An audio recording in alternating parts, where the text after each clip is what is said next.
हे भगवान, आपने तो स्पष्ट कह दिया कि जिसका मन वश में नहीं, जिसकी इंद्रियां वश में नहीं, उसके लिए योग प्राप्त होना कठिन, अर्थात भगवत प्राप्ति होना कठिन है। जो तत्परता पूर्वक संयमित होकर अपने मन को वश में कर ले, वो सुख पूर्वक भगवत प्राप्ति कर सकता है।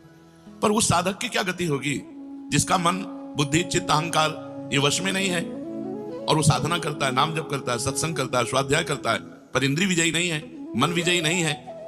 अंतिम समय उसकी भगवत स्थिति नहीं रहेगी क्योंकि वो मन विजयी नहीं है। तो अप्राप्य योग संसिद्धिम काम गतिम कृष्ण गच्छति। ऐसे योग भ्रष्ट की क्या गति होगी जो अप्राप्य अभी प्राप्त नहीं कर पाया भगवान को। विषयाशक्ति है, असावधानी है, अंतकाल में मन परमात्मा में नहीं लगा, विचलित हो गया, साधन से हट गया, परमात्मा की प्राप्ति नहीं हुई। तो हे कृष्ण, कृष्ण सबको आकर्षित करने वाले, हे भगवान, आप ही जान सकते हो, इस प्रश्न का उत्तर आप ही दे सकते हो कि उसकी क्या गति होगी।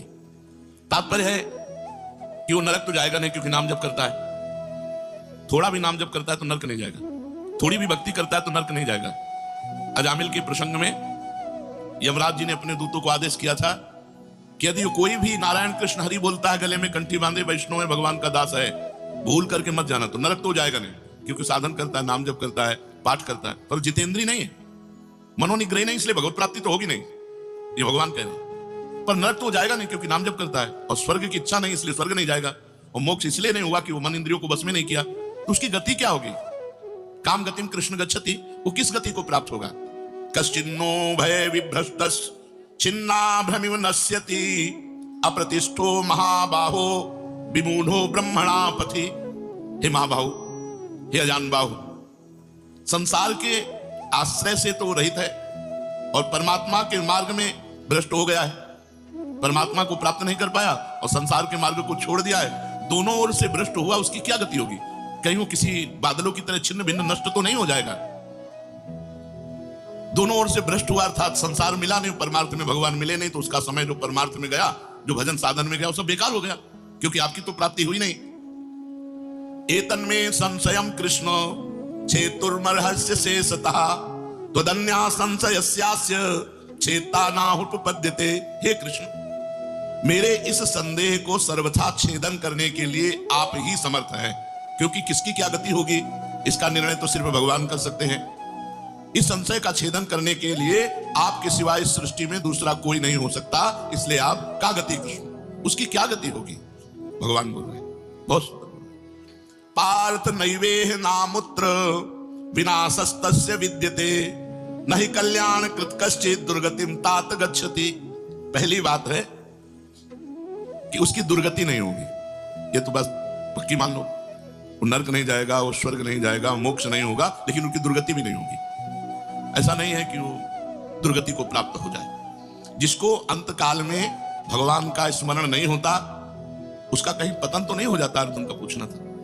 इस बात को लेकर के बहुत व्याकुलता थी कि बेचारा साधन कर रहा है, इंद्रियां बस में नहीं, मन में बस में नहीं, तो अंत समय भगवान का स्मरण नहीं होगा तो उसकी दुर्गति हो जाएगी। तो भगवान कह रहे पार्थ नैवेह नामुत्र विनाशस्तस्य विद्यते। हे पृथानंदन, सच्चे हृदय से जुड़ा था भगवान, जुड़ना देखते, राहत न प्रभु चित चूक किए की करत सुरत सहबार ही की। भगवान उसकी क्रियाओं को नहीं देखते, उसके चित्त को देखा, हृदय की बात देखी। वो भगवान से जुड़ना चाहता है, वो भगवान को प्यार करना चाहता है, वो भगवान से मिलना चाहता है, पर इंद्रियां वश में ना होने के कारण, मन वश में ना होने के कारण बार बार वो विषयों में फिसल जाता है, बार बार भोगों में पतित हो जाता है। तो भगवान उसका पतित होना नहीं देखते, भगवान उसका चित्त से जुड़ना देखते हैं। राहत न प्रभु चित्त चूक किए की करत सुरत सहबार ही की, हृदय की बात देखते। सच्चे हृदय से भगवान में जुड़ना चाहता था। अब उसका पतन नहीं हो सकता, मरने के बाद भी पतन नहीं हो सकता। जितनी उसकी स्थिति भजन में बन गई है उसके नीचे वो गिर ही नहीं सकता। बहुत बढ़िया बात है। हमारा अगर 100 नाम जप हो गया है तो 101 से चलेगा अगले जन्म में, 99 से नहीं चलेगा। जिसकी जितनी भजन में स्थिति हो गई है उससे वो नीचे वो नहीं गिर सकता। देखो, पहली बात तो दुर्गति हो नहीं सकती, नरक जाना नहीं है, स्वर्ग जाना नहीं है, दुर्गति होनी नहीं है। आगे भगवान बताएंगे उसकी गति क्या होगी। उसकी साधना जितनी है वो कभी नष्ट नहीं हो सकती, चाहे जितना बड़ा पाप बन जाए, उस पाप का उसे दंड भोगना पड़ेगा, लेकिन उसकी साधना नष्ट नहीं होगी। ये इस मार्ग का बहुत बड़ा सपोर्ट है कि मानो हम दिन भर भजन किया, हमसे शाम की गलती हो गई तो बोले दिन भर का भजन नष्ट हो गया, नहीं। आपका भजन दिन भर का वो है, और जो आपकी गलती हुई वो अलग है। गलती का आपको प्रायश्चित या दंड भोगना पड़ेगा, और भजन आपका सुरक्षित है। वो नीचे नहीं गिरेगा, उसकी साधन सामग्री नष्ट नहीं होगी। ये बहुत हृदय को शीतलतापूर्ण, हमने जो नाम जप किया वो हमारा सुरक्षित है, नाम जप को कभी नष्ट नहीं होगा। उसका पारमार्थिक उद्देश्य भी नहीं बदलेगा। उसने उद्देश्य बनाया भगवत प्राप्ति, वो उद्देश्य भी उसका नहीं बदलेगा। हाँ, कितने जन्म लगेंगे ये उसका प्रयास होगा, प्रयत्न होगा।